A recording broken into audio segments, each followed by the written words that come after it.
Hi guys, this is Nancy Thurman here, And Richard H. Plime. and we're Divine MF. It's Yes. sponsored by Shared Heart Journeys. And we'll talk a little bit more about that shortly. But today, let's get right into it. We are talking about self-image Self-image. for the individual, and then we'll see how self-image applies for the yin self-image and for the yang self-image. Nice. So, Nancy, this topic was your idea, came to you. Yes. Where shall we begin?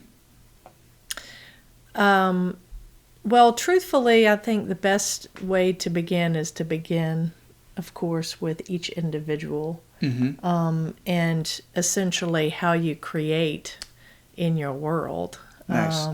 Create everything from how you show up to how you do things, to how you love, to how you hate. All of these come from self-image.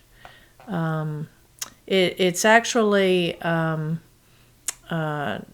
it also will, if you want to get deeper into the philosophy, it has to do with the I am. Right.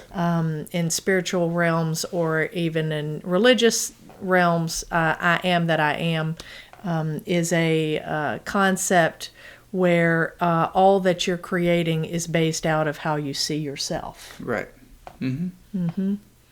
And we've talked a little bit about Enneagram. Enneagram actually is a tool to actually look at yourself. Right. Sorry. Sorry, Taz. Your self-image is over there. Or my self-image is without Taz. Yeah, that's right. For those listening, Taz is a very affectionate cat of ours, and he jumped on my lap. So yes, and pretty much your entire life is built around how you see yourself.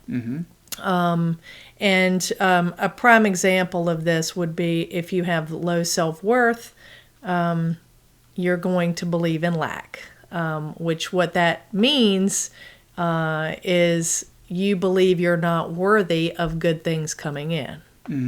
And this may resonate with many people. And some people do it continuously. Some people do it a little bit.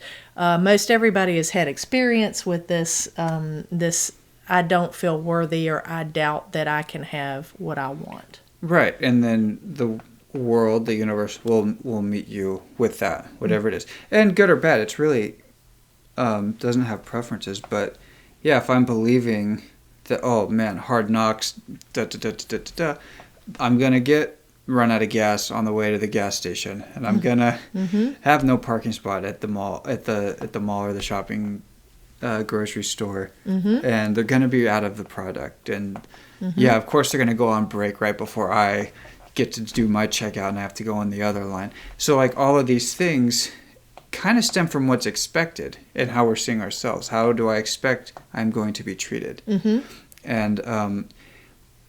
it's so easy for us to think about how we will be perceived by others. But really the way it works is others are reflecting how we feel about ourselves. Yes. So it's kind of a fool's errand to go looking around at other people waiting for them to see me as I want to be seen.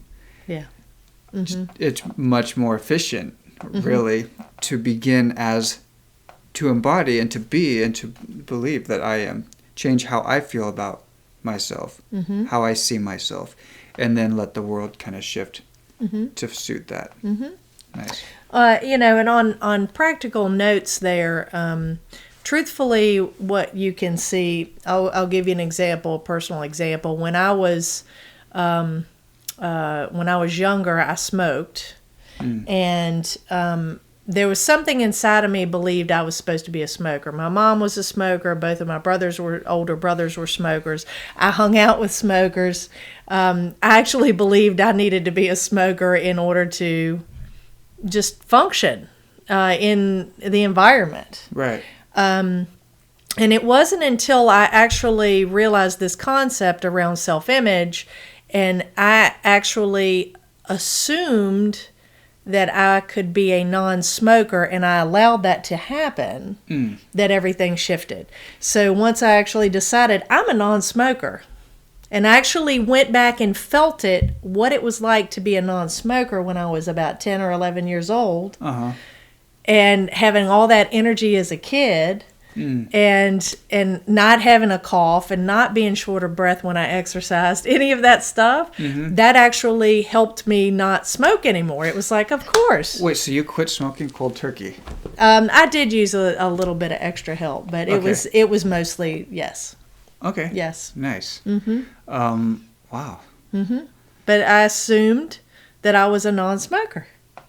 And that's exactly that expectation of how you are perceived definitely had a play in that. Nice. Yeah. Okay. So I wonder, I'm trying to think of one. I have this funny story. This applies somehow, but I just keep having this image, so I'll just share it. So one time in LA, it was just time to get a haircut, and I have this habit of always waiting too long to get a haircut. And so it was one morning I just decided, okay, I got to get a haircut. It's time. And I washed my hair before. I usually wash my hair before I go just to have clean hair. And some barbershops I go to don't do a wash, so I'll just wash my hair before. And so I just did that in a rush, and I just threw on like whatever sweatshirt. And so I went into this place, and the person styling my hair like just had huge like negative vibes about me. And so like I went to sit down, and they said, she said, okay, so what are we doing? She wasn't very happy. And I said, well, I want it like to clean up around the sides, but not too short. And she goes, well, you said you want it short, but not short. I don't understand what you mean. And so I just said, okay, thank you. I took off the thing and I left. And I went home and I looked at myself in the mirror and I thought, wow, I look homeless. Nothing wrong with being homeless. But I just looked at myself and thought, oh, yeah, I probably wouldn't want to cut my hair right now either. I have no idea what that had to do with my self-image at the time. I really wasn't thinking much about anything. What was going on in your life? Was there anything stressful in particular? Do you remember? I probably had a bunch of stuff to do. Didn't want to get a haircut. Yeah. I have this kind of story built up around haircuts in Los Angeles where it's like, it doesn't matter whether I pay like bottom tier or top tier, it always kind of ends up the same. And I have this thing about, none of them are really that skilled. Yes. Unless you're like happen to be on a lot that day, they'll just know what to do. But for the most part, it's everyone's pretending that they're really awesome and charging a lot of money. But they're not. So I have this whole thing built up. Yes. So I'm sure that's probably what fueled it. As I put no effort into wanting a great experience getting a haircut. And so I got turned down. I got shut down, man. Yep, you did. Well, and that's the thing is they're all stories. Right. We're telling ourselves bullshit stories all the time. Whether it's I'm a smoker or nobody can ever cut my hair the way I want it to be cut. Right. Then, of course, you're never going to find a hairstylist that cuts your hair with a shit. Right. And you're always going to come home and bitch and complain about it. Yes. Yeah, perpetually. Yes. So in this particular time, I waited another few days, and then I don't really remember. I went on a day. I was happy with the next haircut. I'm sure. I don't remember what happened. But I just went on a day when I didn't have anything else going on. Yes. I put on some clothes. That's good. That wasn't a ratty old sweatshirt. Yeah. Yeah. So anyway. Yeah. Well, and it wasn't necessarily, I'm guessing you didn't feel unworthy of a good haircut. No. But there was an expectation, though, that you're not going to get a good one. There was some kind of story that was subconsciously running in the background. I won't get a good haircut anyway. I might as well dress like shit. Right. Yeah, totally. Like, you're not going to know how to cut my hair. And they're like, you haven't taken a bath in 10 years. It's just this stalemate. Well, which was good because it definitely taught you, how to maneuver that. Right. Yes, yes. And so I guess to bring this to self-image, let's say in a more general sense, by starting to feel good, I might have put on a better outfit to begin with. Probably I would have. If I was feeling better about, not even about the day, but just about myself in that day. Right.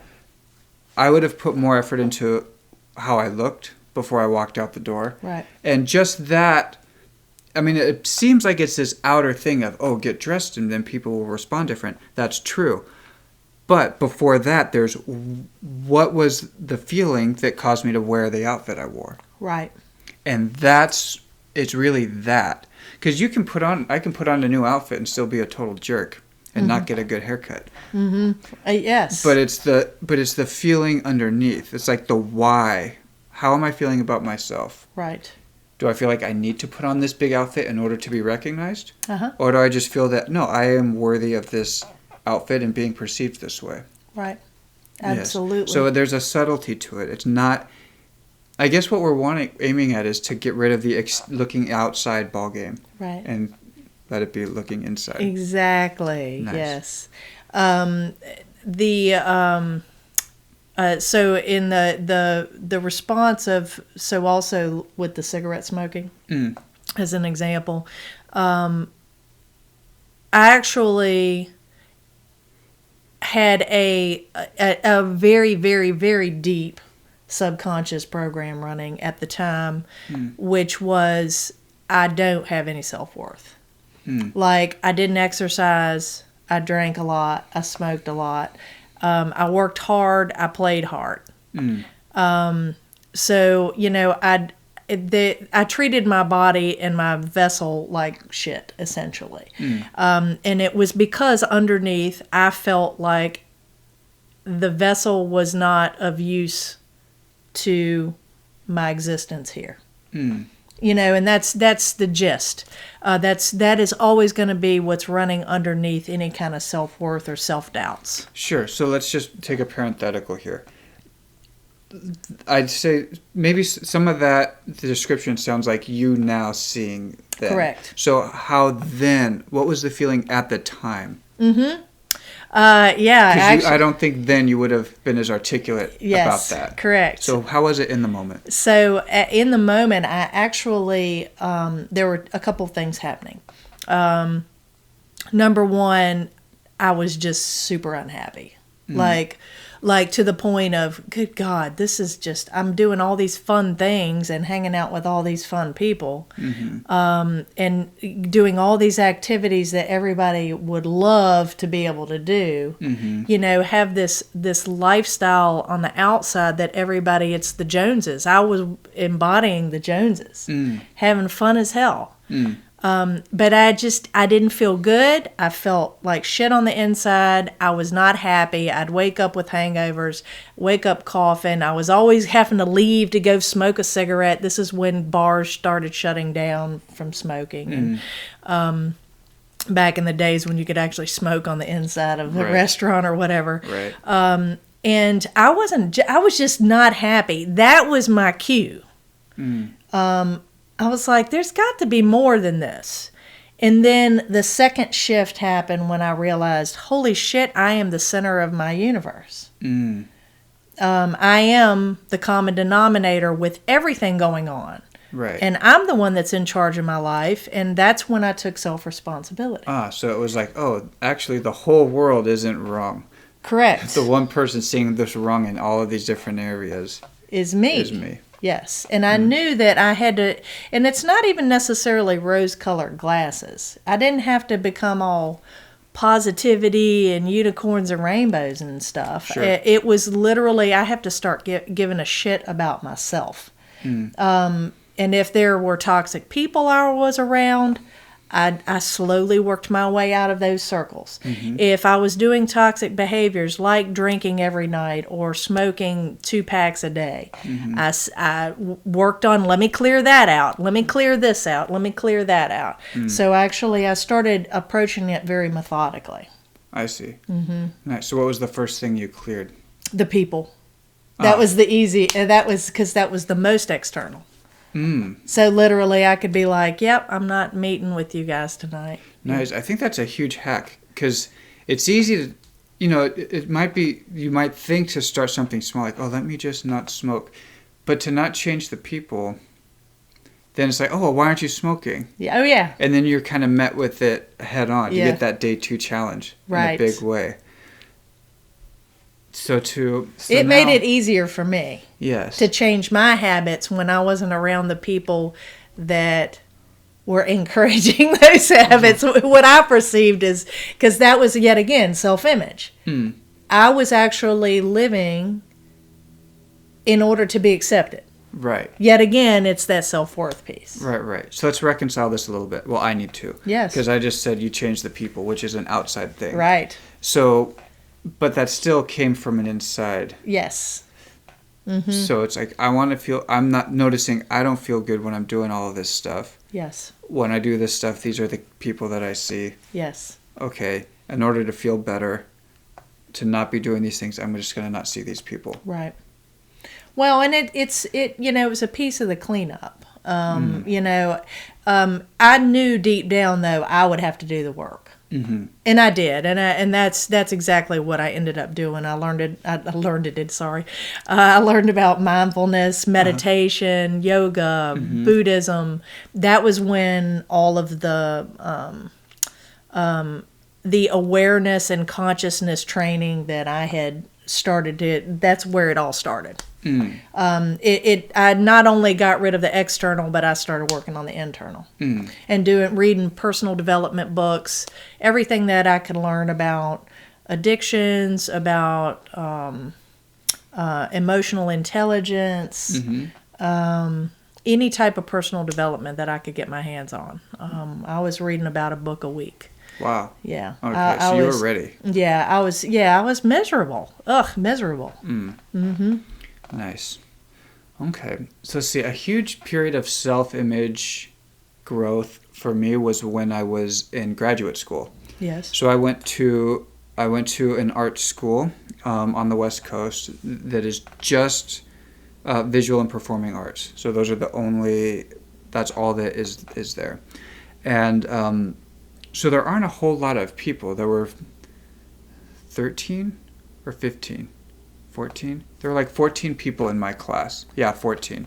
So there were 14 people that I was with every single day, and I studied acting, drama. So I was in graduate school for performance, which meant working on your voice and working on speech. Why do I speak this way? And why am I mispronouncing certain words?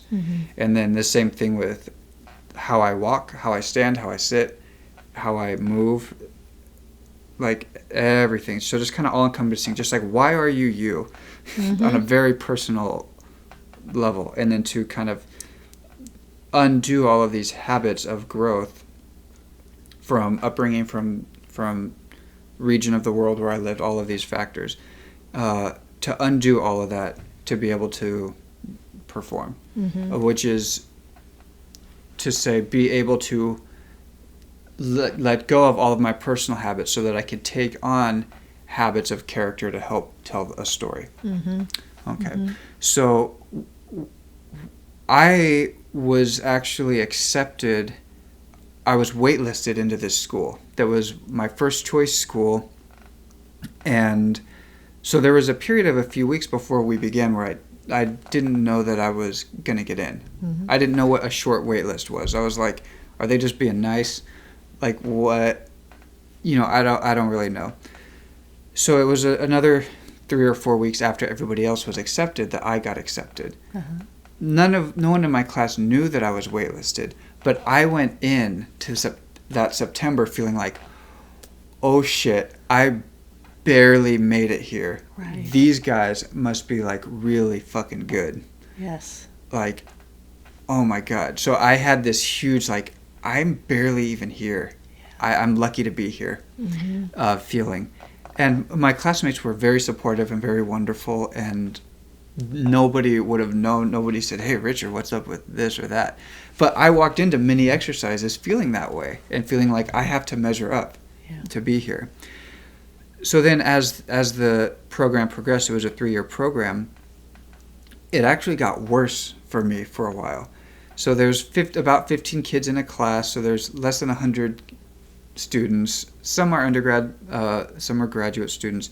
But all of the performers are working on voice, working on speech, doing movement, the same exact pedagogies, the same exact acting techniques, like the same exact thing. And then now I'm in a play, and those are the people in the audience. And it's like, everybody here is going to know if I have like a wet sloppy tea in my speech. Everybody's going to know that like my footwork is whatever and I like faltered, because everybody is studying that. So they will be looking for that, at that. Yes. I got tremendous stage fright while I was there. Never had it before. So I didn't get stage fright until I was in my 20s. Wow. And yeah, it just got worse and worse and worse. And it was finally, I don't really know what happened. But I just kind of said, screw it. Do you know what? I don't really care. Mm-hmm.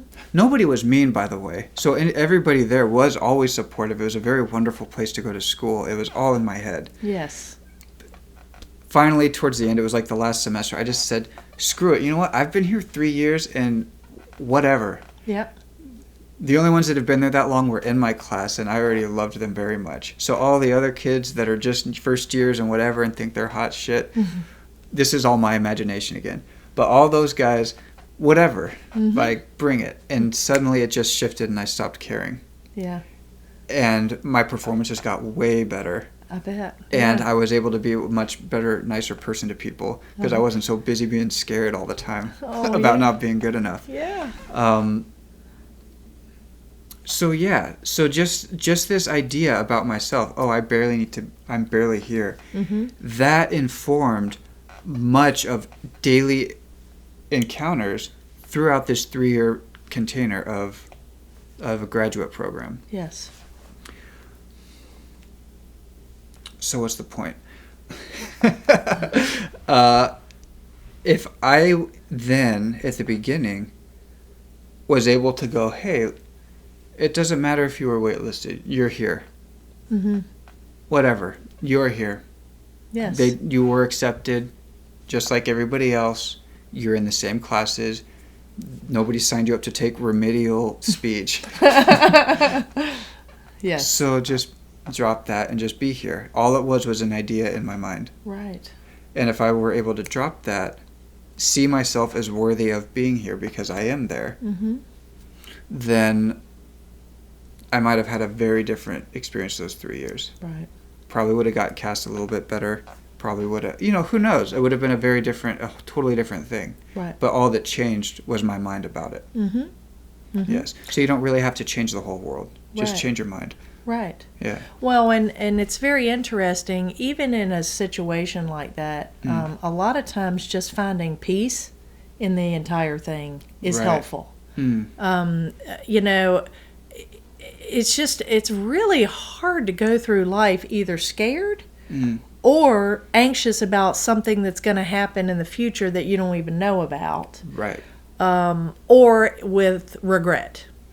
All of those are what the consciousness community calls low vibration emotions, and these are meant for you to stop and look what's going on.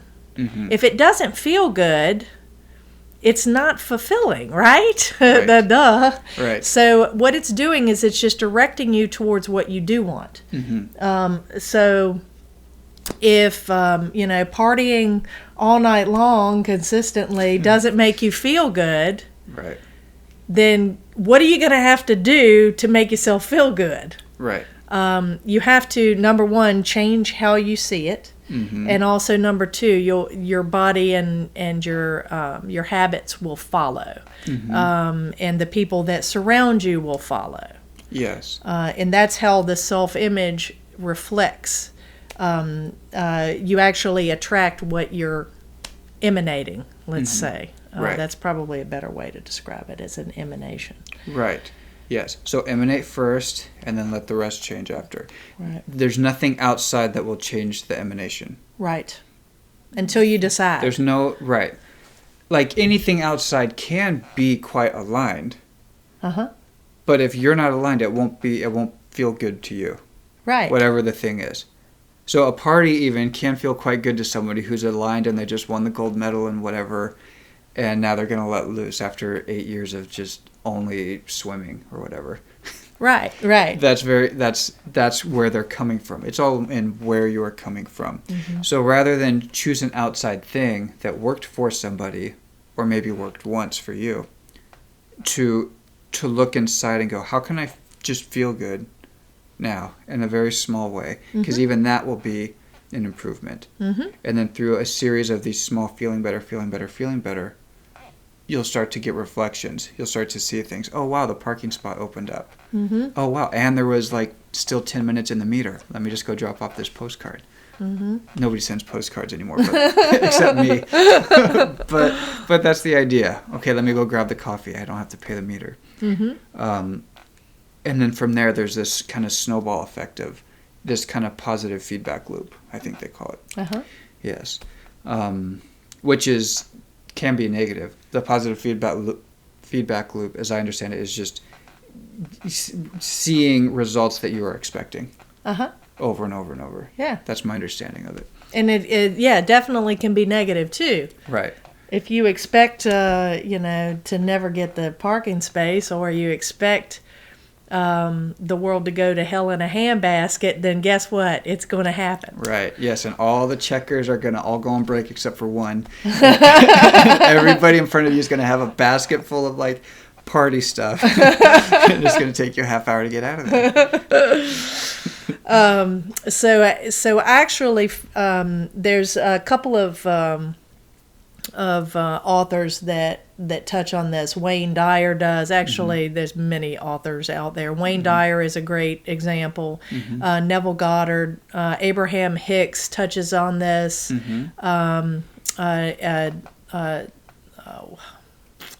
Power versus Force, Hawkins. David R? David Hawkins. Yeah. Bentinho Massaro talks about this. Essentially, you can actually choose your state. And this is super empowering. This is like the number one thing that you should take from this talk, truthfully, is choosing a state that you want to be in. Mm-hmm. So, yes, if you want to be an asshole, be an asshole. Okay? And we know... Be the best asshole there ever was. Be the best asshole that there ever was. And actually, I've seen people say, I'd prefer to be angry. All right. I've seen that. If they saw what it would do to their body in 10 or 15 years, then maybe they wouldn't be so angry. That's when the regret comes in later on. But that's what we're trying to teach, is that the higher vibrations, the more positive emotions that you choose to embody actually does bring you more abundance in. Right. So, and we're not asking you to be Pollyanna and unicorns and bubbles and rainbows and all of that. But just looking for growth, looking for lessons learned, looking for blessings, being grateful for things that happen, because everybody knows shit can happen. Bad shit happens. That's a part of the human condition. Right.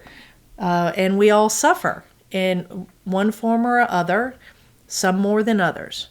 But we're not here to suffer.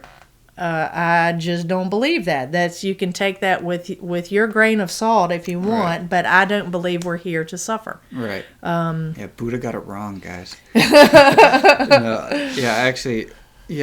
not really that Buddha got it wrong, but it's just been misinterpreted. Right. So the first noble truth, that all life is suffering, and the root of suffering is desire. All life does not have to be suffering. All life here there's contrast, but that doesn't have to be a suffering thing. So contrast being met with something that doesn't match. And that's really just a tool to redirect towards what does vibe. And then, of course, the second noble truth, the cause of all suffering is desire, can be kind of distilled down, and Bentinho Massaro does this so well with that it's not desire, but it's this belief in lack. So having a desire and then believing that somehow it won't be possible for me. Yes. Which is really just a contrast. No, actually it is possible for you. It might not be right this second. so there's a difference between desire and a belief in lack in that desire. You can get rid of that, have a pure desire, and go for it. We all have a desire. I have a desire for some coffee right now. And I'm probably going to get it. I have no lack beliefs around being able to get a cup of coffee after this. Exactly. And it's just as simple as that for the bigger things, the seemingly bigger things. Right. Yet again, self-image. Right. And belief system. Yeah, I'm worthy of that cup of coffee. Yes, you are. Yeah, that's right. And I'm just reflecting it back to you. Thank you. Okay, so I want to touch on another strategy for those that may not gravitate so easily towards the Neville Goddard teachings of, I just changed my insight and that's it. Yes, that's it. So I want to offer a secondary approach, and then let's talk about self-image for the yin and self-image for the yang. Okay. How's that? Yeah, absolutely. Okay, cool. So this secondary approach.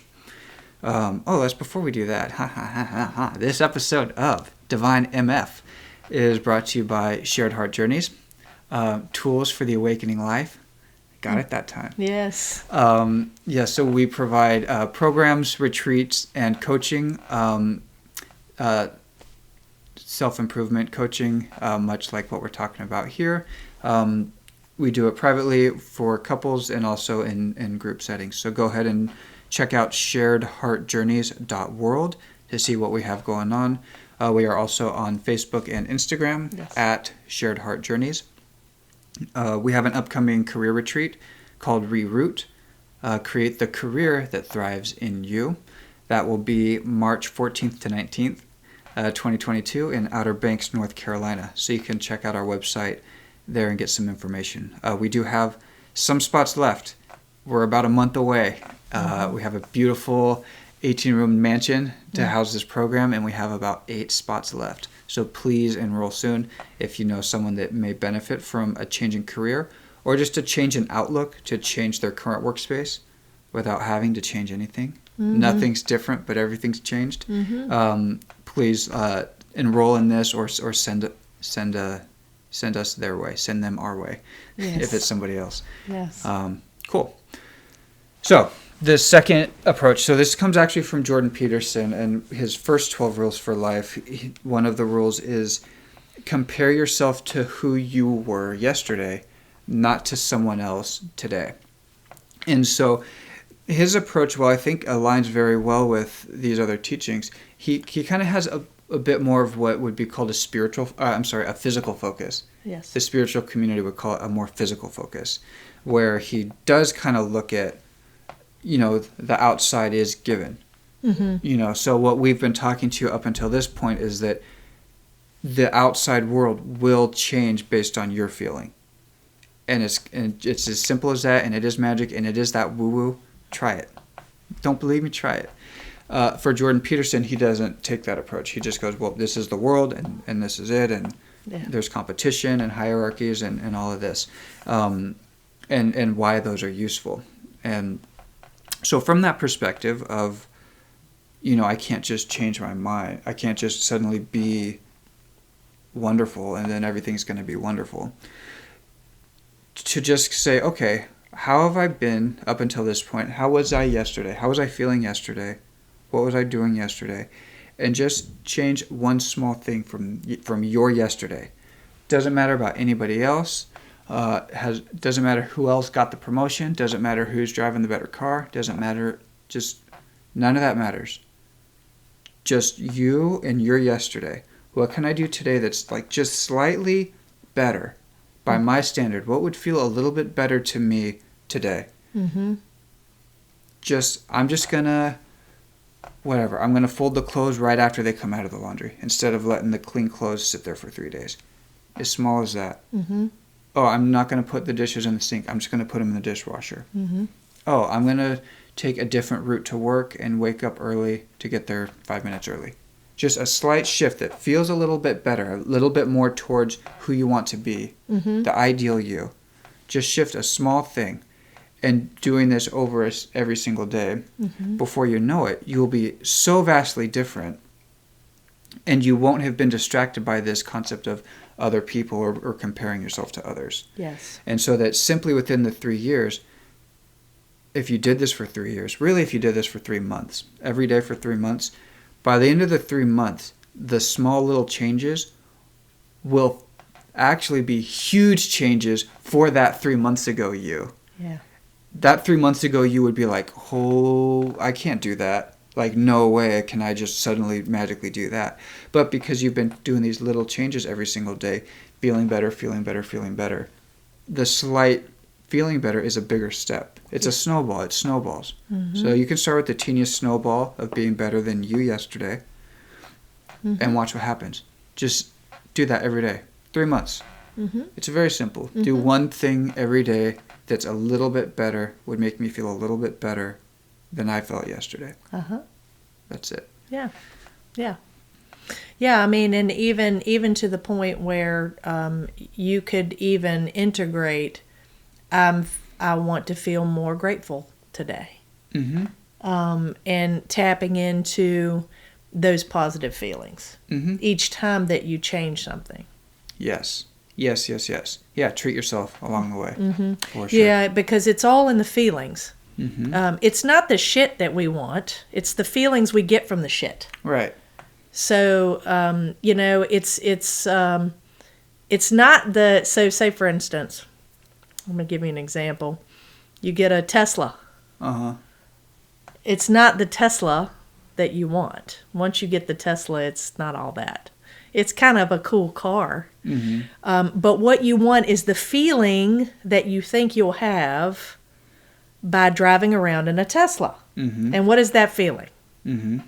That feeling can be pride. That feeling can be, I'm better than other people. It could also be Han Solo. Yep, you can feel like you're a space cadet and you're flying around in your rocket ship. Yes. So, this is the point, is you're looking for a feeling. You're not looking for an actual thing. So as you change your life, keep accessing the feelings that you want to feel with each shift. Right. Like I've actually felt like a non-smoker when I stopped smoking. Yes. And it felt great.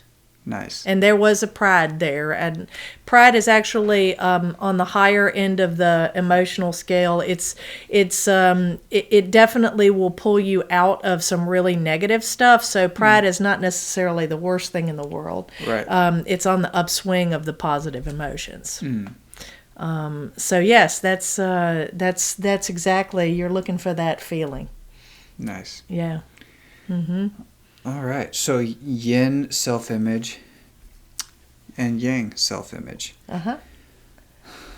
Would you like to? So yang first? Yes, do yang. Okay. The yang self-image. So it's the same thing, really, to let it not be comparative. From the yang kind of always wants to be the king. There's this... The masculine. Yes. Yes. Essence. Yes, the masculine essence, that aspect of the yang. It's like... Is that even worth talking about right now? Or should I just say yang as will? Yeah, I mean, it is will. It's intention, it's will. It's purpose. It's direction. Right. So the self-image. Yeah, it's just how can I be more precise with will? Let's just stick with yang, with just will. Okay. For now. I'll probably change it in like 10 seconds. Okay. So how can I be more efficient, how can I aim more precisely? I think is that's it. So don't worry about the targets hit or missed, but just, because again, yang it's a magnitude and a direction. So it's driving towards something. So being more precise with where you are going. The word sin actually is an archery term. Like in the Greek, it's hamartia, which means to miss the mark. Yes. So for the yang self-image, for the will-driven, it's how can I be more precise with my will? How can I aim more directly towards what I want to achieve? So rather than focus on whether I'm achieving it or not, how can I be better aimed at what I'm achieving? Mm-hmm. Mm-hmm. I think in one sentence. That Mm-hmm. feels about right. How has that applied in your life in the last, since you've started embodying masculine, a very pure masculine divine energy? Mm. So that would be... so a recent one was wanting a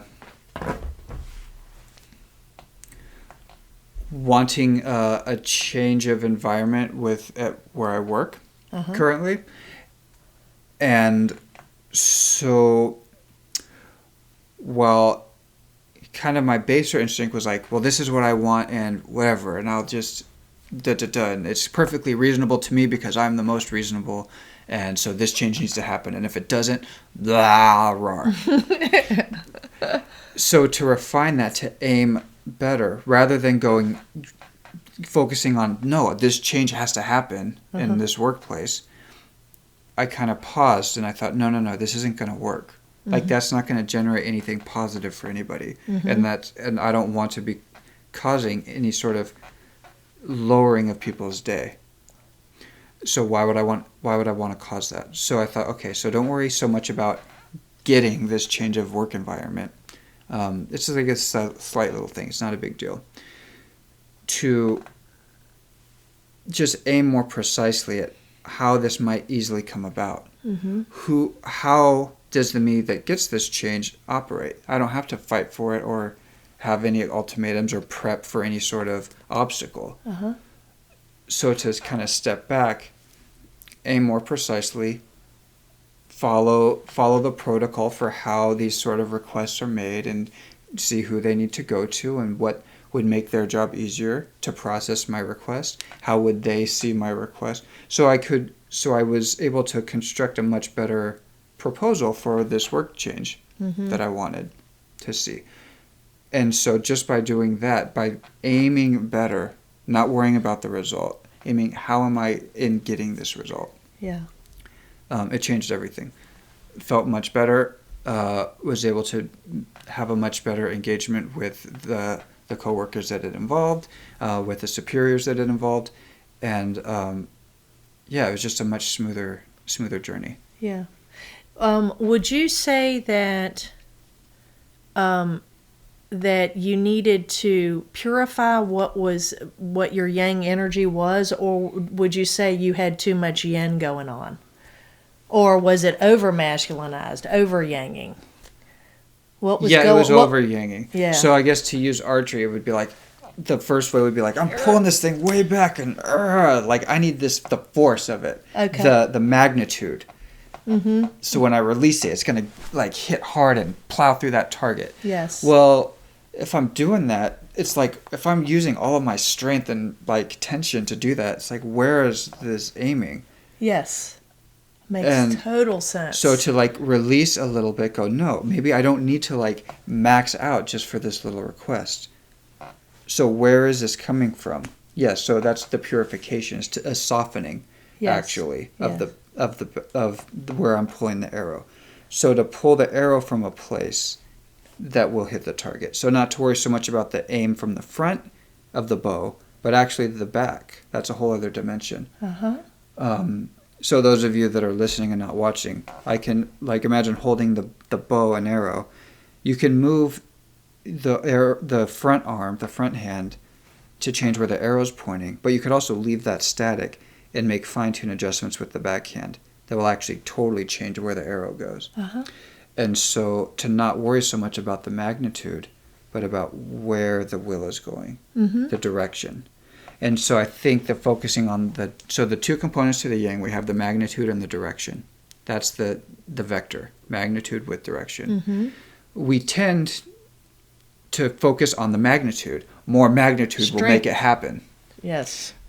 But no, it's actually, and sometimes that's true. There's a time and a place for that. But usually if we let go a little bit, let a little bit of the yin out, then by softening a little bit, the direction, the aim, the direction from the back, from where the arrow leaves, can get the arrow to where it's going.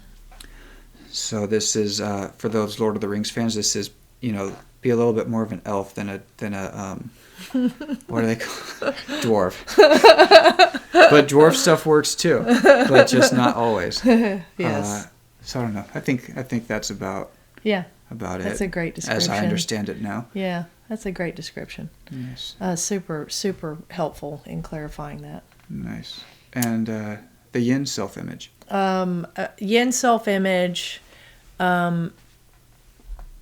is the softer, of course, the softer side.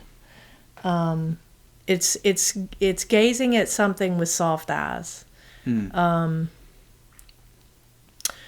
So it's kind of you can apply it to pretty much any part of your life, but when it comes to just embodying a yin feminine energy, what I have found to be the most helpful is when you're in full yang.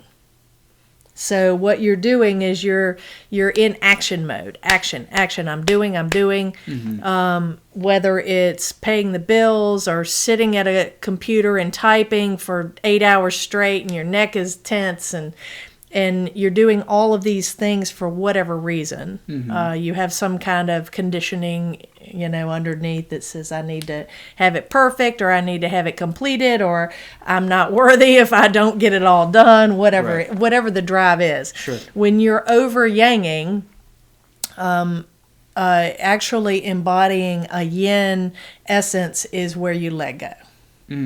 So what you're doing is you're approaching this as allowing life to flow, allowing love to flow, and it is actually an act of self-love to do this, which is you'll probably hear me talk about self-love a ton, because that's where I actually learned. And kind of the story about the smoking and the drinking and all that. Sure. That was a self-love learning opportunity for me, and that was the start of letting go of trying to do so much. Right. So I'll give you an example. Working in the hospital at night. Can be extremely challenging if it's a busy hospital service as an anesthesiologist. If you're working at night, you're not used to working nights, and you're up every night for 7 nights straight. There's a lot of things that look bad from the outside in that. Okay. It can be hard on the body, hard on the mind, hard on the emotions, and what tends to happen is you'll get triggers. There's not too many people, I believe, that can handle 7 nights straight of night shift. That's busy. It can be a very difficult job. But when you get triggered, what that means is you have a self-image of, I don't deserve to have a good lifestyle. That's why it feels so off. You're like, yep, and this is what's going to keep happening. It's going to get worse and worse and worse. So what was happening is I was actually pushing resistance, and I was actually doing the suffering twice. So not only was I getting stabbed, I was stabbing myself at the same time. Right. And really getting angry. And trying to do more and more and more and more. It was like I was trying to apply control and direction and intention and will into something that was a conditioning in my own self-image. So what I ended up doing was I just pretty much let go and let God. Every time a trigger would come up, and I'd be like, "Ugh!" What I would do is I go, well, I'm the one that's making myself upset. Okay. So I had to let go of making myself upset. Right. Like I had to tell myself I I actually am worthy of allowing these emotions to shift through and to let everything go and do my job. And it actually made the entire job way easier, because what was happening was I was allowing the energies to just flow as opposed to trying to control and direct my own energy, which is where I was hitting the resistance. I see. Does that make sense? It does, yeah. But let me ask, so let's look at a different example outside of anesthesiology. So what would you say is a yin expression that you're enjoying now, that is already a very yin? I would say actually in a relationship with you, I have found that becoming more allowing, and I use that term allowing because I've let go of wanting to control anything. That's really feels good to me. And it's not lazy. It's not submissive. Right. No. No, it's a knowing everything's going to be okay, Right. and then I actually am free to, instead of try to control, I am free to support. Right. And to support our mission and to support you in any way I can. Right. So what I'm doing is I'm allowing love to flow in all directions. Yes. Which is a very yin quality. Right. Yes. And so what's something that you would do to improve your self-image in this? I mean, things are quite aligned. But just as a case study, what would be the way in which you would improve the self-image from that perspective? Yeah, self-care, continual self-care. And that's pretty much, and also too, it comes from knowing that I'm worthy and knowing that I'm a vessel of God, and life is flowing through me, and I provide life to what's around me. That self-image in just that I'm love and light. Actually is something that I meditate on. I actually focus on that, and I actually keep, and I you can term it as self-care if you want to do that. Sure. But if you take care of yourself, it emanates to everybody else. Right. For sure. Right. So this is something where it sounds like it's there's not much difference for the masculine and the feminine with regard to self-image. It's sort of the same tool, the same tool is used to improve self-image, whether you are mostly masculine or mostly feminine, whether you are embodying more yin or embodying more yang. Yeah, absolutely. I mean, meditation, using the emotional guidance system so you know your alignment.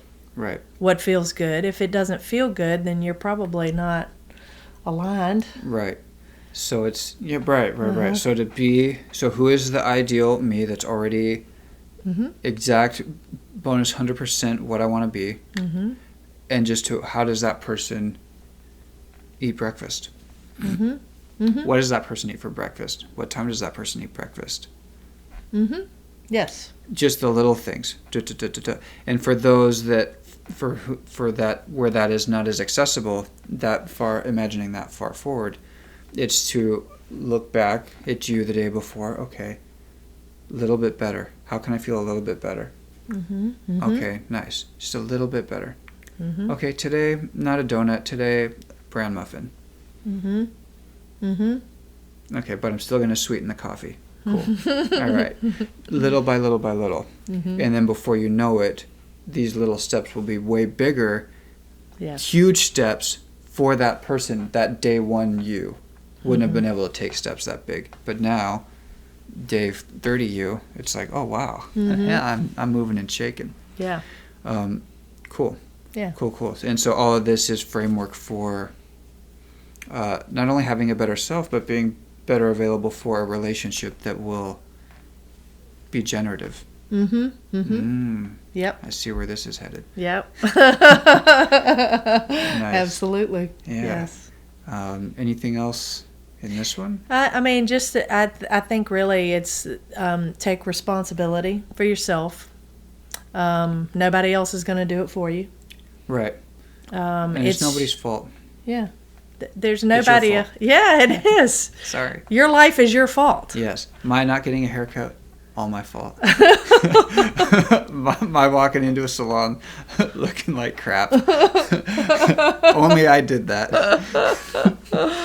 I wish I had a picture of me that day. Oh yeah. I can't imagine you looking like that, but because I've never seen you like that. Yeah. I have a much better self-image. Yes, you do. Than I did that day. Yes, you do. All right. Well, this was Divine MF. Yeah. On self-image, brought to you by Shared Heart Journeys. Yes. www.sharedheartjourneys.world. All the social medias that we are in, which is like 2, Facebook and Instagram. Oh, and YouTube. And YouTube. Yes. Yeah, at Shared Heart Journeys. Yeah. All right. Cool. Awesome. Bye, everybody. Bye.